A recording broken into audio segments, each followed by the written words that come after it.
Welcome back to part 4, part Naui, Utibo Chukome. A little bit of history of the term Azteca. The term Azteca is not the name of any individual native nation, but a label used to identify all those who live in and around Aztlan. That being said, let's get right into the new words, the new vocabulary. Excuse me.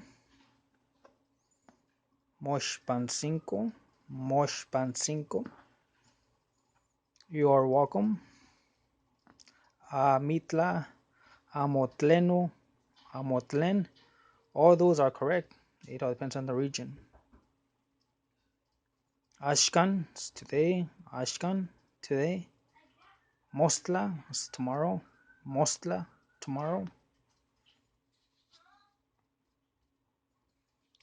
Kenin Tishanti. Where do you live? Kenin Tishanti. That being said, practice, practice, practice. Press the like button and see you next time. Peace.